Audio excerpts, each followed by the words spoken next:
ನಮ್ಮ ಆತ್ಮೀಯ ಎಲ್ಲರಿಗೂ ಕೂಡ ನಾವು ಶುಭವನ್ನ ಕೋರುವಂತ ಸಂದರ್ಭ. ಮೊದಲಿಗೆ ಶ್ರೀಮತಿ ಇಂದಿರಾ ರಘು ಅವರು ಇವಾಗಲೇ ಬಂದಿದ್ರು, ಹಾಗಾಗಿ ಶ್ರೀಮತಿ ರಘು ಅವರಿಗೆ ತಮ್ಮೆಲ್ಲರ ಪರವಾಗಿ ಹುಟ್ಟುಹಬ್ಬದ ಶುಭಾಶಯಗಳನ್ನ ತಿಳಿಸ್ತಾ ಇದ್ದೇವೆ. ಇದೀಗ ದೇವರನ್ನ ಪ್ರಾರ್ಥಿಸಿ ಹೊರಗಡೆ ಬಂದಿದ್ದಾರೆ. ದೇವರ ಆಶೀರ್ವಾದವು ಅವರಿಗಿರಲಿ, ನಿಮ್ಮೆಲ್ಲರ ಆಶೀರ್ವಾದವು ಅವರಿಗಿರಲಿ ಅಂತ ನಾನು ಅವರಿಗೆ ಹುಟ್ಟುಹಬ್ಬದ ಶುಭಾಶಯವನ್ನು ಕೋರ್ತಾ ಇದ್ದೇನೆ. ಹಾಗೆ ಶ್ರೀಮತಿ ರಮಾದೇವಿ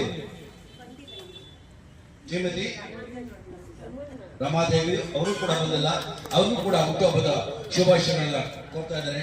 ಹಾಗೆ ಶ್ರೀಮತಿ ಗೀತಾ ಪ್ರಭಾಕರ್ ಅವರು ಕೂಡ ಬಂದಿಲ್ಲ, ಅವ್ರಿಗೂ ಕೂಡ ಹುಟ್ಟುಹಬ್ಬದ ಶುಭಾಶಯಗಳನ್ನ ನಾನು ತಿಳಿಸ್ತಾ ಇದ್ದೀನಿ. ಆಮೇಲೆ ಶ್ರೀ ಪಿ ಶೇಷಾದ್ರಿ ಅವರು ಕೂಡ ಬಂದಿಲ್ಲ, ಅವ್ರಿಗೂ ಕೂಡ ಹುಟ್ಟುಹಬ್ಬದ ಶುಭಾಶಯಗಳನ್ನ ಕೋರ್ತಾ ಇದ್ದಾರೆ. ಹಾಗೆ ಶ್ರೀನಿವಾಸ್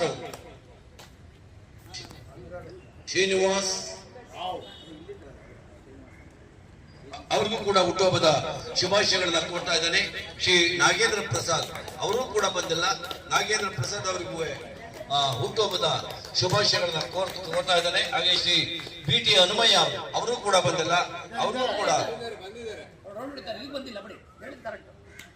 ಕೂಡ ಹುಟ್ಟುಹಬ್ಬದ ಶುಭಾಶಯಗಳನ್ನ ಕೋರ್ತಾ ಇದ್ದಾನೆ.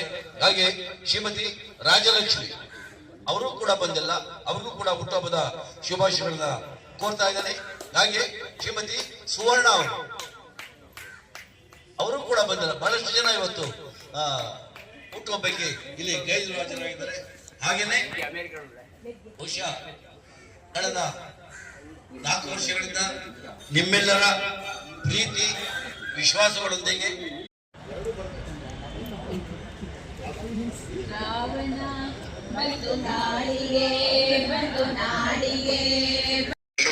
ಎಲ್ರಿಗೂ ನಮಸ್ಕಾರ. ಬೆಳಿಗ್ಗೆ ನಮಸ್ಕಾರ. ಎಲ್ಲ ಆರಾಮ ಬರೋವರೆಗೆ ಫಂಕ್ಷನ್ ಮಾಡಿ ನೀಟಾಗಿ ಎಲ್ರು ಒಂದಾಗಿ ಇಟ್ಕೊಂಡು ಫಂಕ್ಷನ್ ಮಾಡಿ ಆರಾಮಾಗಿ ಎಲ್ರು ತಿಂಡಿ ಸೇವನೆ ಮಾಡಿ ಹೋಗಿ.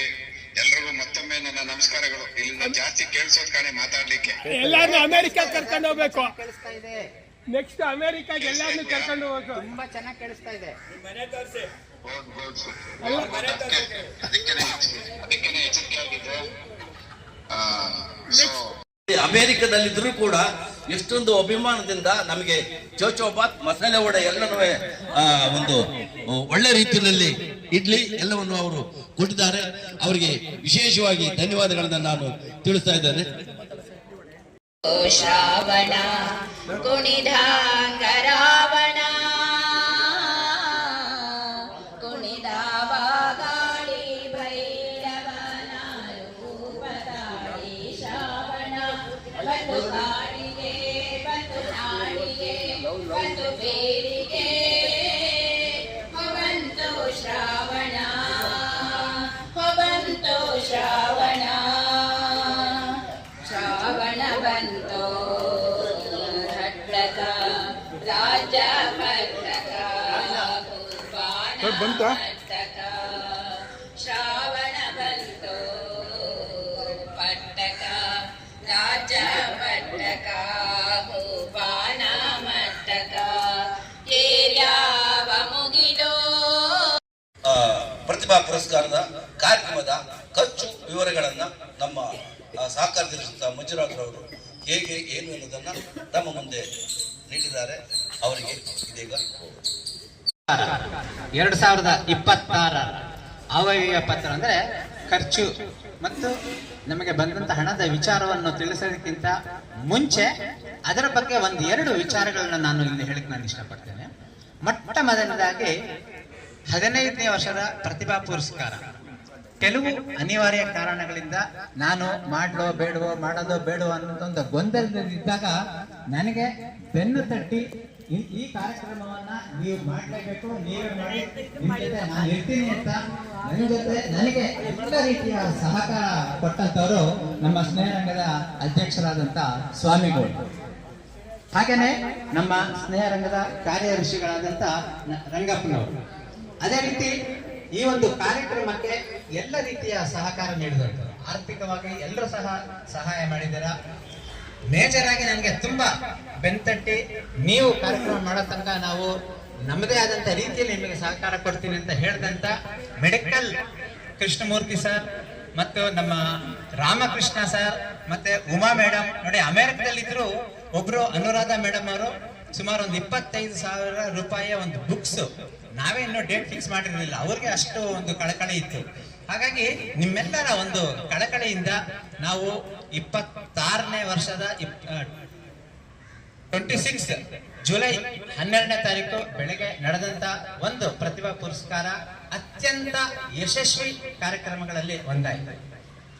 ಈ ಒಂದು ವಿಚಾರದಲ್ಲಿ ನನಗೆ ಅನ್ಸಿದ್ದು, ಯಾಕಂದ್ರೆ ನೀವೆಲ್ಲರೂ ಸಹ ನನಗೆ ಆ ಕಾರ್ಯಕ್ರಮ ಮಾಡೋದಕ್ಕೆ ಅಪ್ಪಣೆ ಕೊಟ್ಟಿರೋದ್ರಿಂದ 15ನೇ ವರ್ಷದ ಪ್ರತಿಭಾ ಪುರಸ್ಕಾರ ಬಹಳ ವಿಶೇಷವಾದಂತ ಪ್ರತಿಭಾ ಪುರಸ್ಕಾರ ಅಂತ ನನಗನ್ನಿಸ್ತು. ಅದರ ಜೊತೆಗೆ ಅತ್ಯಂತ ಅಚ್ಚುಕಟ್ಟಾಗಿ ನಡೆದಂತ ಒಂದು ಕಾರ್ಯಕ್ರಮ ಸಹ ಅದಾಯಿತು. ಅದಕ್ಕೆ ಕಾರಣಕರ್ತರು ಅವತ್ತು ನಮಗೆ ವೇದಿಕೆಯಲ್ಲಿ ನನಗೆ ಸಹಕಾರ ನೀಡಿದಂತ ಒಂದು 6 ಜನ ನಮ್ಮ ಸದಸ್ಯರು, ಮುಖ್ಯವಾಗಿ Manjunath Reliance, Manjunath bank, Nandish, then ಆಮೇಲೆ Chandru, then BBMP Babu sir, 6 ಜನ, ಜೊತೆಗೆ ಅವರಿಗೆ ಸಹಾಯ ಮಾಡದಂತ ರಂಗಪ್ಪ ಅವರ ಶಾಲೆಯಿಂದ 6 ಜನ ವಿದ್ಯಾರ್ಥಿಗಳು ಬಂದಿದ್ರು. ಹಾಗೆ 6 ಜನ ವಿದ್ಯಾರ್ಥಿಗಳು ಮತ್ತೆ ನಮ್ಮ ಸ್ನೇಹ ರಂಗದ ಈ 6 ಜನ ನಾನು ಯಾರು ಹೇಳಿದ್ನೋ ಅವರ ಸಹಕಾರದಿಂದ ಯಾವುದೇ ರೀತಿಯ ಗೊಂದಲವಿಲ್ಲದೆ ಅತ್ಯಂತ ಯಶಸ್ವಿ ಕಾರ್ಯಕ್ರಮ ಆಯ್ತು ಅಂತ ಹೇಳಕ್ ನಾನು ಇಷ್ಟಪಡ್ತೇನೆ. ಈಗ ಆ ಒಂದು ಕಾರ್ಯಕ್ರಮದ ಅವಯವ ಪತ್ರ ಬಂದಂತ ಆದಾಯದ ವಿಚಾರವನ್ನ ನಾನು ಹೇಳ್ತೇನೆ. ಮೊದಲನೆಯ ಸರಿ ನಾವು ಇಬ್ಬರಿಂದ ಆಡಿಟ್ ಆಗಿದೆ, ಇಬ್ಬರಿಂದ ಆಡಿಟ್, ಇದುವರೆಗೂ ಒಬ್ಬರು ಮಾಡ್ತಾ ಇದ್ರು. ಹಾಗಾಗಿ ಹಲವು ವಿಚಾರಗಳಿಂದ ಇಬ್ಬರಿಂದ ಆಡಿಟ್ ಆಗಿದೆ ಅದು. ಹಾಗೆ ಎಲ್ಲ ಪುಸ್ತಕಗಳನ್ನ ನಮಗೆ ಬಂದಂತ ರೆಸಿಪ್ಟ್ಗಳು ಎಲ್ಲರನ್ನೂ ಸಹ ಅವರಿಗೆ ಕೊಟ್ಟು ಅದು ಆಡಿಟ್ ಆಗಿದೆ. ಮತ್ತೆ ಒಂದು ವಿಚಾರ ನಮ್ಮ ಕಾರ್ಯದರ್ಶಿಗಳು ಹೇಳಿದ್ದಾರೆ, ನಾನು ಹೇಳ್ತಾ ಇದ್ದೀನಿ, ಮತ್ತೆ ನಿಮ್ಮಲ್ಲಿ ಯಾರಿಗಾದ್ರೂ ಸಹ ಅನುಮಾನ ಅಂತ ಅಲ್ಲ, ನಾವು ನೋಡ್ಬೇಕು ಅಂತ ಒಂದು ಕುತೂಹಲ ಇದ್ರೆ ಪ್ರತಿಯೊಂದು ಡಾಕ್ಯುಮೆಂಟ್ಸ್ ನಾವು ನಿಮಗೆ ಕೊಡ್ತೀವಿ. ಅದ್ರ ವಿಚಾರ ನಮಗೆ ತಿಳಿಸ್ಬೇಕು. ನನಗೆ ತರಕಪ್ಪಂಗೆ ತಿಳಿಸಿದ್ರೆ ಆ ಒಂದು ರಸೀಟ್ ಬುಕ್ ಇರ್ಬೋದು, ಮತ್ತಂತ ರಸೀತಿಗಳಿರ್ಬೋದು, ಖರ್ಚಿನ ಎಲ್ಲ ವಿವರಗಳನ್ನ ಕೊಡ್ತೀವಿ, ನೀವು ಪರಾಮರ್ಶಬಹುದು ಅಂತ ಹೇಳ್ತಾ ಆ ಒಂದು ಖರ್ಚಿನ ವಿಚಾರವನ್ನ ಹೇಳ್ತೇನೆ. ನಿಮ್ಮೆಲ್ಲರಿಗೂ ಗೊತ್ತಿರೋ ಹಾಗೆ ನಾನು ಮತ್ತು ರಂಗಪ್ಪನವ್ರಿಗೆ ನೀವೆಲ್ಲರೂ ಸಹ ಹಣವನ್ನು ಸಂದಾಯ ಮಾಡ್ತೀರಾ. ರಂಗಪ್ಪ ಅವರಿಗೆ 2 ರಸೀತಿ ಬುಕ್ ನಿಂದ ಬಂದಂತ ಒಟ್ಟು ಹಣ 29,900 ರೂಪಾಯಿ. ಜೊತೆಗೆ ನನಗೆ 2 ರೆಸಿಟ್ ಬುಕ್ ಅಲ್ಲಿ ನನಗೆ ಸಂದಾಯವಾದಂತ ಹಣ 1,72,650. 2 ಸೇರಿದ್ರೆ ಈ ಸರಿ ನಮಗೆ 26ಕ್ಕೆ ನಮಗೆ ಬಂದಂತ ಒಟ್ಟು ಹಣ 2,02,550. ದಯವಿಟ್ಟು ಚಪ್ಪಾಳೆ ಬರಬೇಕು. ಯಾಕಂದ್ರೆ ನೋಡಿ, ಈ ಹಣ ನಮಗೆ ಪ್ರತಿಭಾ ಪುರಸ್ಕಾರ ಸಿಕ್ಕಷ್ಟೇ ಖುಷಿ ಆಗುತ್ತೆ. ನಮಗೆ ನೀವೆಲ್ಲರೂ ಸೇರಿ ಒಂದು ಕ್ಯಾರೆಕ್ಟರ್ ಸರ್ಟಿಫಿಕೇಟ್ ಕೊಟ್ಟಷ್ಟು ನಮಗೆ ಖುಷಿ ಆಗತ್ತೆ. ಇದು ಒಂದು ರೀತಿಯ ಒಂದು ನಂಬಿಕೆಯ ಒಂದು ಮುದ್ರೆ ಇದು ಅಂತ ನಾನು ಇಷ್ಟಪಡ್ತೇನೆ. ಮತ್ತೆ ಮತ್ತೊಂದು ವಿಚಾರ ನಿಮ್ಮೆಲ್ಲರಿಗೂ ಗೊತ್ತಿದೆ, ಕಳೆದ 8 ವರ್ಷದಿಂದ ನಮ್ಮ ಪ್ರತಿಭಾ ಪುರಸ್ಕಾರ ಅತ್ಯಂತ ವೈಭವವಾಗಿ ನಡೆಯೋದಕ್ಕೆ ಕಾರಣಕರ್ತರಾಗಿದ್ದವರು ಇತ್ತೀಚೆಗಷ್ಟೇ ನಮ್ಮನ್ನ ಅಗಲಿದಂತ ಕೃಪಾ ಅವರು. ಬಹುಶಃ ಆ ಕೃಪಾ ನಮಗೆ ಪ್ರತಿ ವರ್ಷ ಕಳೆದ 8 ವರ್ಷದಿಂದಲೂ ಸಹ 1 ಲಕ್ಷಕ್ಕಿಂತ ಮೀರಿ ಅವರು, ಅವರ ಸ್ನೇಹಿತರು, ಅವರ ಸಂಬಂಧಿಗಳಿಂದ ಸೇರಿ ನಮಗೆ ದುಡ್ಡು ಕೊಡ್ತಾ ಇದ್ರು. ಹಾಗಾಗಿ ನನಗೆ ಎಲ್ಲೋ ಒಂದು ಕಡೆ ಸ್ವಲ್ಪ ಕಷ್ಟ ಅನಿಸ್ತಾ ಇತ್ತು, ಹೇಗೆ ಅಷ್ಟೊಂದು ಹಣ ಬರ್ದೇ ಇದ್ರೆ ಯಾತಕ್ಕೆ ಇಲ್ವಲ್ಲ, ಹೇಗೆ ನಡೆಸೋದು ಅಂತಂದಾಗ ನೋಡಿ, ಈ ರುದ್ರದೇವರ ಒಂದು ಆಶೀರ್ವಾದದೊಂದಿಗೆ ಹೋದ ವರ್ಷ ನಮಗೆ ಎಷ್ಟು ಬಂತೋ, ಕೃಪಾ ಇಲ್ದೇನೂ ಸಹ ನಮಗೆ 2 ಲಕ್ಷ ಹಣವನ್ನ ನೀವೆಲ್ಲ ಕೊಟ್ಟಿದ್ದೀರಾ ಅಂತಂದ್ರೆ ನೋಡಿ, ಆ ಕಾರ್ಯಕ್ರಮದ ಒಂದು ಶಕ್ತಿ ಮತ್ತು ನಿಮ್ಮೆಲ್ಲರ ಪ್ರೀತಿ, ನಿಮ್ಮೆಲ್ಲರ ನಂಬಿಕೆ ಅದು ತೋರಿಸುತ್ತೆ ಅಂತ ಹೇಳ್ತಾ ಈಗ ಖರ್ಚಿನ ವಿವರಗಳನ್ನ ನಾನು ಹೇಳ್ತೇನೆ. ಆ 2 ಸೇರಿ ನಮಗೆ 2,02,550 ರೂಪಾಯಿ ಕಲೆಕ್ಟ್ ಆಗಿರೋದು. ಖರ್ಚಿನ ವಿವರ 1,91,067 ರೂಪಾಯಿ ಒಟ್ಟು ಖರ್ಚು. ಬಹಳ ಮುಖ್ಯವಾದಂತ ಖರ್ಚಿನ ಬಾಬ್ ಮಾತ್ರ ನಾನು ಹೇಳ್ತೀನಿ ನಿಮ್ಗೆ. ಉಪಹಾರಕ್ಕೆ 400 ಜನ ಉಪಹಾರಕ್ಕೆ 50,000 ರೂಪಾಯಿ ಅವರು ಒಬ್ರು ಹೇಳಿದ್ರು, ಕೇಟರರು. ಹಾಗೆ ನಮ್ಮ ಅಧ್ಯಕ್ಷರ ಮಧ್ಯಸ್ಥಿಕೆಯಿಂದ ಅದು 45,000 ರೂಪಾಯಿಗೆ ಆಯ್ತು. ಹಾಗೆ ತುಂಬಾ ದೊಡ್ಡ ಖರ್ಚುಗಳು ಮಾತ್ರ ಹೇಳ್ತೀನಿ. 45,000 ಉಪಹಾರಕ್ಕೆ ನಾವು ಕೊಟ್ಟಿದ್ದೀವಿ. ನಂತರ ಕರಪತ್ರ, ಆಹ್ವಾನ ಪತ್ರಿಕೆ 1,450, ಮತ್ತೆ 15ನೇ ವರ್ಷ ಅಂತ ಅಂದ್ಬಿಟ್ಟು ವಿಶೇಷವಾದಂತ ಒಂದು ಬ್ಯಾಗ್ ಅನ್ನು ನಾವು ಮಾಡಿಸಿದ್ವಿ ವಿದ್ಯಾರ್ಥಿಗಳಿಗೆ ಮತ್ತೆ ವೇದಿಕೆಯ ಮುಖ್ಯಸ್ಥರಿಗೆ. ಅದು 5,500 ರೂಪಾಯಿ ಇತ್ತು.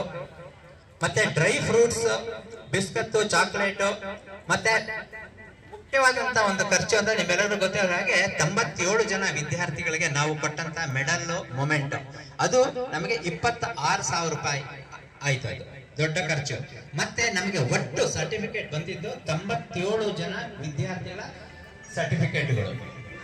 ಆದ್ರೆ ನಮಗೆ ಅವತ್ತು ಕಾರ್ಯಕ್ರಮಕ್ಕೆ ಬಂದಿದ್ದು 91 ಜನ ವಿದ್ಯಾರ್ಥಿಗಳು. ಹಾಗಾಗಿ ಪ್ರತಿಯೊಬ್ಬರಿಗೂ ಸಹ 1,000 ರೂಪಾಯಿ ನಾವು ಕೊಟ್ಟಿದ್ದೀವಿ.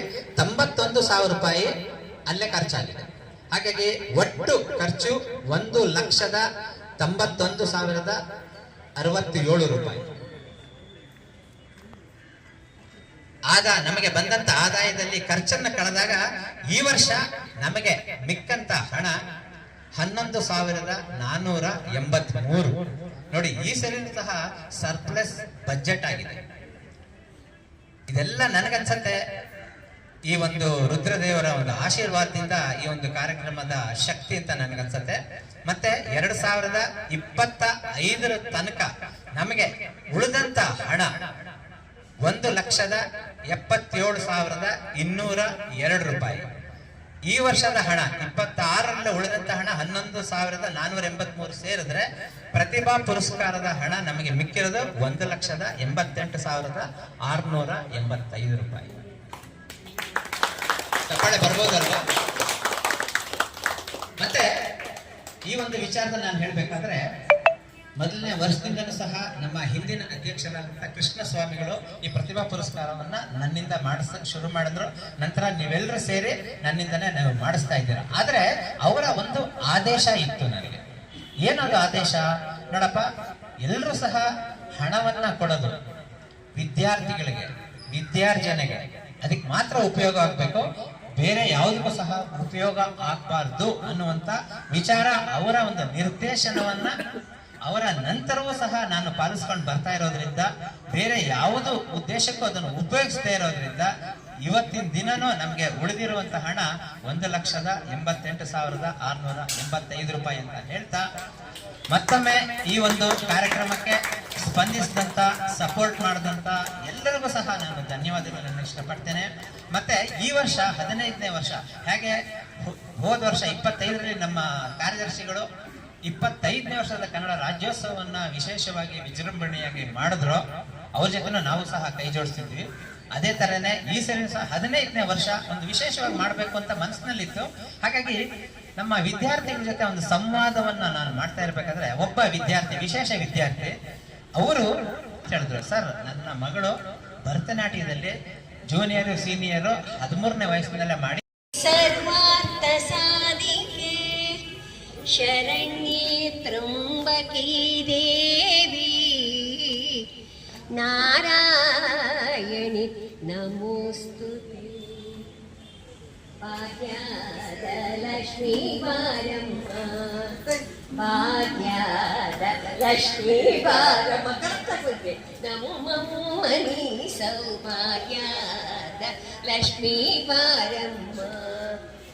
ಹೆಜ್ಜೆಯ ಮೇಲೆ ಹೆಜ್ಜೆಯ ನೀಗುತ್ತ, ಗೆಜೆಯ ಕಾಲಿನ ನಾದವ ಬೀರುತ್ತ, ಸಜ್ಜನ ಸಾಧು ಪೂಜೆಯ ವೇಳೆಗೆ ಮಜ್ಜಿಗೆಯೊಳಗಿನ ಬೆಣ್ಣೆಯಂತೆ ಭಾಗ್ಯದ ಲಕ್ಷ್ಮೀ ಬಾರಮ್ಮ ಅಂತ ಕೇಳಿದ್ರು. ಆವಾಗ ನನಗೆ ಅನ್ನಿಸ್ತು 15ನೇ ವರ್ಷ ಆಗಿರೋದ್ರಿಂದ ಒಂದು ವಿಶೇಷವಾದಂತ ಒಂದು ಕಾರ್ಯಕ್ರಮ ಮಾಡೋಣ ಅಂತ ಕೇಳಿ ಅವ್ರನ್ನ ಕೇಳಿದೆ, ಸರ್ ಒಂದು 5 ನಿಮಿಷದ ಒಂದು ನಿಮ್ಮ ಭರತನಾಟ್ಯದ ಕಾರ್ಯಕ್ರಮ ಕೊಡಿಸ್ತೀರಾ ಅಂತ ಅಂದಾಗ ಖಂಡಿತ ಅಂತ ಹೇಳಿ ಅವತ್ತು ಅದಕ್ಕೋಸ್ಕರ ಆ ವಿದ್ಯಾರ್ಥಿಗೆ ಈ ಜಾಗದ ಮೇಲೆ, ಭೂಮಿ ಮೇಲೆ ಮಾಡಬಾರ್ದು ಅಂತ ಹೇಳಿ ನಮ್ಮ ಅಧ್ಯಕ್ಷರಿಗೆ ಹೇಳಿ ಒಂದು ರೆಡ್ ಕಾರ್ಪೆಟ್ ರಿಕ್ವೆಸ್ಟ್ ಮಾಡ್ತಾರೆ. ಅವರು ಆಯ್ತಪ್ಪ ನೀನ್ ಏನ್ ಹೇಳ್ತೇನೆ ನಾನು ಕೊಡ್ತೀನಿ ಅಂತ ಹೇಳಿ ಅವಾಗ ರೆಡ್ ಕಾರ್ಪೆಟ್ ಇಲ್ಲಿಗಷ್ಟೇ ಅಲ್ಲ, ಅಲ್ಲಿ ನಾವು ಕಾರ್ಯಕ್ರಮ ನಾವು ಮಾಡ್ತೀವಲ್ಲ, ಭಜನೆ ಮಾಡ್ತೀವ, ಅಲ್ಲಿಂದನೂ ಸಹ ರೆಡ್ ಕಾರ್ಪೆಟ್ ಕೊಟ್ಟು ನನಗೆ ಆ ಒಂದು ಕಾರ್ಯಕ್ರಮಕ್ಕೆ ಸ್ಪಂದಿಸಿದಂತ, ಬೆನ್ನು ತಟ್ಟಿ ನನ್ನ ಹಿಂದೆ ನಿಂತಂತ ನಮ್ಮ ಅಧ್ಯಕ್ಷರಿಗೆ ಮತ್ತೊಮ್ಮೆ ನಾನು ನಮಸ್ಕಾರಗಳನ್ನು ಹೇಳ್ತಾ, ಅದೇ ರೀತಿ ನನ್ನ ಎಲ್ಲ ಕಾರ್ಯಕ್ರಮಕ್ಕೆ ಎಲ್ಲ ರೀತಿಯ ಒಂದು ಸ್ವಾತಂತ್ರ್ಯವನ್ನು ಕೊಟ್ಟಂತ ನಮ್ಮ ಕಾರ್ಯದರ್ಶಿ ಇರ್ಬೋದು, ಅಧ್ಯಕ್ಷರು ಇರ್ಬೋದು, ನೀವೆಲ್ಲರೂ ಇರ್ಬೋದು, ನಿಮ್ಮೆಲ್ಲರಿಗೂ ಸಹ ಆ ಒಂದು ಕಾರ್ಯಕ್ರಮದ ಪರವಾಗಿ ಧನ್ಯವಾದಗಳು, ಧನ್ಯವಾದಗಳು, ಧನ್ಯವಾದಗಳು. ಜೈ Shriram. Thank you very much. ಸ್ನೇಹರಂಗದ ಪದಾಧಿಕಾರಿಗಳಿಗೂ ಮತ್ತು ಇಲ್ಲಿ ನೆರೆದಿರ್ತಕ್ಕಂತಹ ಹಿರಿಯ ನಾಗರಿಕರಿಗೂ ನಮ್ಮ ಸ್ನೇಹರಂಗ ಟೀಮ್ಗೂ ನನ್ನ ಧನ್ಯವಾದಗಳು ಹೇಳ್ತಾ, ಸರ್ ರಂಗಪ್ಪ ಸರ್ ಮೊದಲೇ ಹೇಳಿದಂಗೆ 15 ವರ್ಷದ ಪ್ರತಿಭಾ ಪುರಸ್ಕಾರವನ್ನು ತುಂಬ ಪ್ರತಿಭೆಯಿಂದನೇ ತುಂಬ ಯಶಸ್ವಿಯಾಗೋದಕ್ಕೆ ಕಾರಣಗಳು ನನ್ನ ಮನಸ್ಸಲ್ಲಿ ಬೇರೂರಿದ್ದಾವೆ. ಅದಕ್ಕೆ ಮುಖ್ಯ ಕಾರಣ ನಮ್ಮ ಸ್ನೇಹರಂಗದ ಟೀಮ್, ಎಲ್ಲ ಮೇಲ್ದರ್ಜೆ ಅಧಿಕಾರಿಗಳು, ಆ ವರ್ಗದವರು ಇರ್ಬೋದು, ಮೀನ್ಸ್ ಸರ್ ಖಜಾನ್ಸಿ ಸಹಕಾರದರ್ಶಿಗಳು ಎಲ್ಲ ಅವ್ರು ವಹಿಸ್ಕೊಂಡು ಒಂದು ಪ್ರಾಮಾಣಿಕತೆ ಅನ್ನೋದು, ನಾವು ಇವಾಗ ಪ್ರಾಮಾಣಿಕತೆ ಅನ್ನೋದು ಮರೆಮಾಚಿ ಕಾರ್ಯಕ್ರಮವನ್ನು ಯಶಸ್ವಿಗೊಳಿಸಿದಂತಹ ನಮ್ಮ ಮಂಜುನಾಥ್ ಸರ್ ಆಗಿರ್ಬೋದು, ರಂಗಪ್ಪ ಸರ್ ಆಗಿರ್ಬೋದು, ಅವರಿಗೆ ನನ್ನ ಹೃತ್ಪೂರ್ವಕ ಧನ್ಯವಾದಗಳು. ಮತ್ತು ನಮ್ಮ ಎಲ್ಲರ ಅವರ ಸಹಾಯ ಇದ್ದು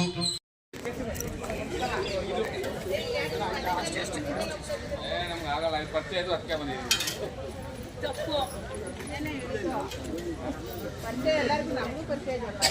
ಮುಂದೆ ಬನ್ನಿ.